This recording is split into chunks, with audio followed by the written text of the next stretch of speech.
magandang araw mga kababayan. Komentaryo lang po natin itong demanda ng asawa ni VP Sara tungkol doon sa paglabas ng AMLAC ng kanilang record transaction doon sa Kongreso. Kasi alam naman po natin na itong Kongreso na tumatalakay sa impeachment ni VP Sara ay nagpipishing expedition lang po ng ebidensya laban mismo kay VP Sara. Kasi alam naman po natin na wala po talagang ebidensya sila. Kaya ang ginagawa nila ngayon, nagpipishing expedition, pinasupina lahat ng record ng AMLAC, ng BIR, at lahat ng kanilang makukuhang record at ombudsman para lang makakuha sila ng record sa mga transaksyon ni VP Sara sa bangko. At alam din naman po natin lahat na bawal po yan sa ating batas, mga kababayan. Mismong Kongreso po ang gumawa ng batas na ito, mga kababayan. Pakinggan lang po natin itong report ng pagdemanda ng asawa ni VP Sara doon sa korte, mga kababayan.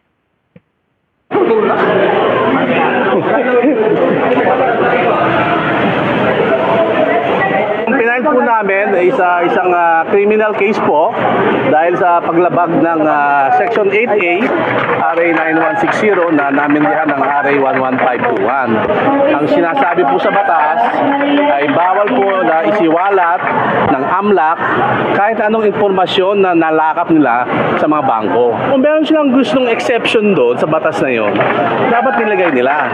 Ang Section 8A po ay malinaw. Nasabi ron, the AMLAC and its secretariat shall not in any way disclose any information in any manner. So anong ibig sabihin ng in any manner? Sa kahit na anong pamaraan, hindi pwedeng maglabas ng informasyon ang AMLAC. So kung gusto nilang may exception doon, dapat Kongreso mismo nagsabi na except number A, except number 2. Wala eh. Basahin po natin Section 8A at ang buong AMLA na batas, wala pong exception. Sino man po ang lahat nung may kinalaman sa paglalabas ng mga informasyon daw tungkol daw sa mga transaction na ito ay dapat managot. Yun na naman ang sinasabi ng aming kliyente. Yun mga kababayan. Kasi nga, nasa batas nga po yan. Ito, ang ginagawa ng asawa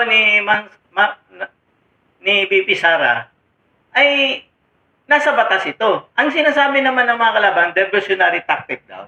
Kung talagang matibay ng ebidensya ninyo, nung una pa man ang impeachment trial na yan, mga congressman, dapat isinampan nyo na sa plenaryo yan at para pagbutuhan na ng kapwa nyo congressman. Kung papayag pa sila, pa-impeach ng VP Sara at para madala na sa Senado. Ang ginagawa po kasi ng mga congressman natin ngayon, alam nila, wala silang ebidensya, nagpipishing expedition po. Ayon din po mismo yan, di umano, kay Rufus Rodriguez na kapwa nila congressman. Kasi saan ka makakita mga kababayan? Na ikaw, nagdeklara na ng sufficient in substance and in form, yung mga complaint ng 3 and 4, pero bakit ka pa nagsusupina ng mga dokumento, mga kababayan? Doon sa AMLAC, sa BIR, sa Ombudsman, at sa mga SALN ni VP Sara. Di ba po? Isipin mo naman, ang pinag-uusapan dito, yung pagka-vice presidente ni VP Sara, bakit ang simula 2005, nung vice mayor pa lang siya, hanggang sa kasalukuyan, inungkat na nila, mga kababayan. Bakit? Alam nila na wala silang makikita nung naging vice presidente si VP Sara hanggang sa kasalukuyan. Kung ano yung dineklara niya sa SALN noong 2025, yun lang po ang talagang makikita nila. Kaya ang ginawa nila mga magagaling nating mga congressman, sinupina nila noong 2005 hanggang kasalukuyan. 19 years yun, mga kababayan. Pinaliwanag ko na po yun sa nauna kong vlog kung bakit dumami ang pera ng mga Duterte doon sa bangko na yan. Ibalik ulit ang paliwanag, mga kababayan. Parang ganito lang po yan. Yung 1 billion na deposito mo sa isang account ni VP Sara o joint account man yan, pinasok, 1 billion. Ngayon, pag winidraw mo yung kalahating bilyon, ang matitira doon sa account mo is 500 million, mga kababayan, di ba? Dahil kaya mo winidraw dahil mapagkagamitan ka. Ngayon, binalik mo ulit yung 1 billion. Ibig sabihin, galing sa 1 billion, nag-withdraw ka ng 1 billion, paglabas noon, nagiging 1.5 billion. Di ba po? Pero yung account na natitira na 500 million, hindi nakikita yon. Kasi ang record ng AMLAC, pagpasok at paglabas lang, ay naiwan yung 500 million, mga kababayan. Ngayon, nung lumabas yung 500 million, ang total ng AMLAC na ipinasa ng bangko is 1.5 billion, mga kababayan. Hindi kasama yung naiwan. Diba po? Kasi yun lang ang lumabas 500 million lang Ngayon, may pumasok ulit na 1 billion, mga kababayan. I-record na naman ng bangko yon at ipapasa sa AMLAC. Pag yung 1 billion na yon, nilabas mo ulit, magiging 2 billion yon pagpasa doon sa AMLAC, mga kababayan. Kaya, palaki po yan. Kasi, tulad ng sinabi ko, unang pumasok, 1 billion. Winidro yung 500 million, may natitirang 500 million. Ang record na ipinasa ng bangko, 1.5 billion. Pumasok yung 1 billion ulit sa account, lumabas ulit, ang record ng AMLAC na ipapasa ng bangko, 2 billion. Yun po ang nangyayari dyan, mga kababayan. Kasi yan ang paliwanag yan. So ngayon, nagdemanda itong si Carpio doon sa mga congressman nila Ruestro, De Lima, yung Singiwi, si Redon po yata kasama, o kung sino pa man yung nagsupina, at yung Bangko Sentral ng Pilipinas, presidente po yata. Yun ang dinemanda nila. Kasi bawal po yun pati yung AMLAC na director na si Biniventura po yata. Kasi nga po, nasa batas naman po yan. At hindi po pang divert yan. Karapatan po ng asawa ni VP Sara na magdemanda kung sa tingin niya nalabag yung karapatan niya. Kasi private individual po ito. Wala po ito sa politiko. Hindi po ito kahit na umupo ng pagka-gobernador, mayor o konsehal man lang, mga kababayan. Private individual po ito. So sa tingin niya, nilabag ang kanyang karapatan, dapat idemanda niya. Ngayon, ang ginagawa ngayon ng mga congressman, kaliwat ka ng interview sa mga media at doon sila sumasagot.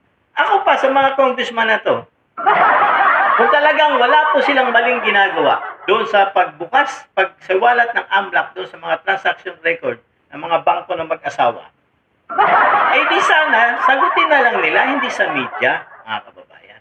Sagutin nila. Kung tama yung nila, di mag-counter-demanda din sila kay Mans Carpio. Di ba po?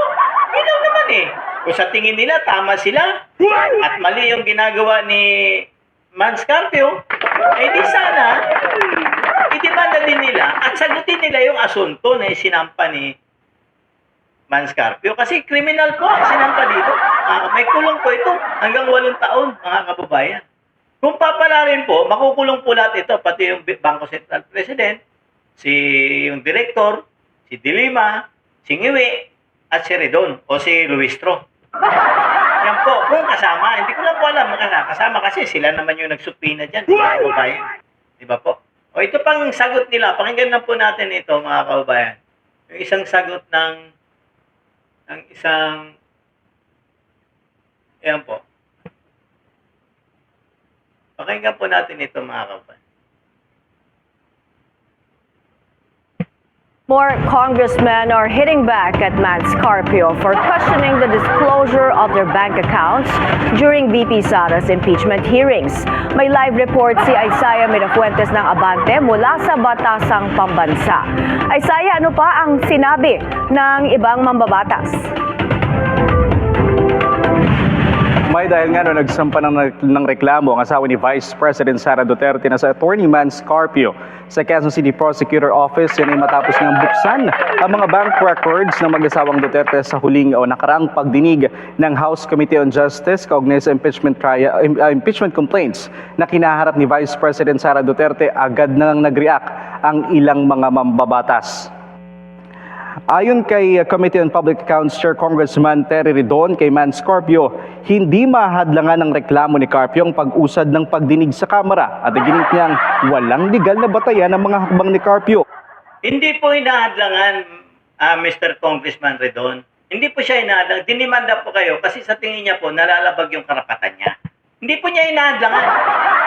Dinimanda niya kayo dahil sa tingin niya, nilabag ninyo ang karapatan niya, mga kababayan.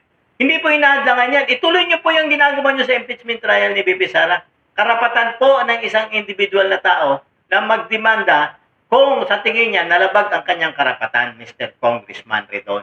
Huwag kang kulangot dyan, mga kababayan. Ituloy natin si Oki.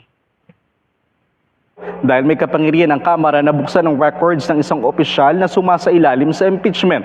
Git niya, hindi maaring magamit ang confidentiality para maprotektahan ng mga tiwaling opisyal. Ayon pa sa mambabatas, inaatake ni Carpio ang pagbubunyag ng mga records, subalit Hindi po inatake. Kayo po ang gumawa ng batas niyan. At may sarili pong batas ang AMLAC, mga kababayan. Nilabag po mismo ng AMLAC ang kanilang batas. At kayo din na congressman na gumawa ng batas na yan kasi nilagay ninyo dyan sa batas na yan na baka maabuso. Ngayon nga, inaabuso na nga eh, mga kababayan. Kaya doon sila tumatakbo kasi yun nga yung nakita nila Mans Carpio, mga kababayan, na talagang nilabag ang kanyang karapatan. Kasi pribadong tao po ito, hindi po ito publiko. Si BP Sara, kahit na ano nila, nasa publiko yun, mga kababayan. Kaya sinasabi nila kung tama ang kanilang ginagawa, sagutin na lang po ninyo ang demanda ni Mans Carpio. Kagalang-galang ako. Hindi po kayo pa-interview sa media, kasi alam naman natin kakampi nyo yung mga media mga kababayan. Tuloy lang natin siya, mga kababayan. hindi naman sila nag-deny sa mga negasyon. Suportado rin ito ni ML Party List Representative Laila de Lima. Anya, protektado ng Bank Secrecy Law ang mga cases of impeachment. Hindi raw maaaring pagtakpan ng financial secrecy ang mga anomalya. Panlalait pa ni de Lima na duduwag na raw ang mga Duterte na sagutin ang mga negasyon sa kanila. Madam Saba de Lima, hindi po siya naduduwag. Nilalaban lang po nila ang kanilang mga karapatan. Karapatan po nila eh. Kung talaga pong matibay na po yung ebidensya nyo laban kay BP Sara, isampan nyo na po yan sa plenaryo para pagbotohan na at para madala na po sa Senado. Bakit pa po ba ninyo pinapatagal po yan, Mrs. Congressman Saba de Lima at Cookie Redon? Bakit nyo pa kailangan pang patagalin yan dyan? Kung talagang buo na yung impeachment ninyo na ebidensya, isampan na po ninyo. Hindi ang ingi-ingin nyo dyan. Ulit-ulit na lang kayo dyan sa AMLAC. Ngayon, hindi kayo pinayagan ng BIR na buksan yan. Yung box na yan na pinadala sa inyo. Ngayon, kung pipilit ninyo, ngayon, pag idemanda na naman kayo, yan na naman, haharap naman kayo sa mga kakampi nyong media. Mga kababayan. Tuloy lang natin si Cookie. At gusto nilang mapagtakpan ng issue. May kabilang sa mga sinumpahan ng reklamo ni Carpio ang ilang mga mambabatas mula dito sa Kamara. Kabilang na dyan ang mismong House Committee on Justice Chair Congresswoman Jerve Luistro at ang dalawang mambabatas mula sa Akbayan na sina Representative Chel Jokno at si Representative Percival Sindania. Kasama rin sa sinampahan nga ng reklamo ay si mamamayang Liberal Party List Representative Laila de Lima. Ngayon nga lang din, nakita rin natin nag-post nga sa Twitter si Sindania. Isa nga sa hamon niya kay Duterte na dumalo na lang daw sa April 29 hearings at doon ipaliwanag. Hindi na kailangan dumalo pa dyan. Kung talaga matibay na ang ebidensya ninyo, isampan na po ninyo yan. Parang away na ninyo, pinapatagal na ninyo yan. Pinapatagal lang ninyo daldal kayo ng daldal sa media. Hindi po ito trial by publicity. Ginagawa nyo dati yung mga trabaho ninyo. Gusto nyo idadaan sa lahat sa trial by publicity ito. Hindi po tama yan, mga kababayan. Huwag ko tayo pabudol dito sa mga kulangot na congressman na ito. Kung talaga matibay na, isampa na. Yan po ang katotohanan dyan. Para malaman po natin ang bukat. Kasi hindi po talaga sasagot si BP Sara dyan. Kasi alam naman natin, kung ikaw ba naman, papasok ka sa lugar ng mga buhaya, ay gugurgurin ka lang, lalapain ka lang ng buhay dyan, mga kababayan. Kahit anong sabihin mo dyan, wala silang pakikinggan sa dyan. Dahil ang tingin sa'yo, nangungulimbat na ng pera ng bayan. Pero ang mga sarili nila, hindi nila nakikita na ang laki-laki na nakakamal na nila na pera sa kaban ng bayan. Yan po ang nakakalungkot dito. Ba't ka papasok sa lugar ng mga buhaya kung alam mo mismong gugurguring ka lang nila? Hanggang dito na lang po muna ako, mga kababayan. Palambing naman po ng like, share, and subscribe po sa my YouTube channel, Deo Durano TV 2.0. Sa lahat po ng social media account ko, Facebook, Deo Durano TV, at TikTok account,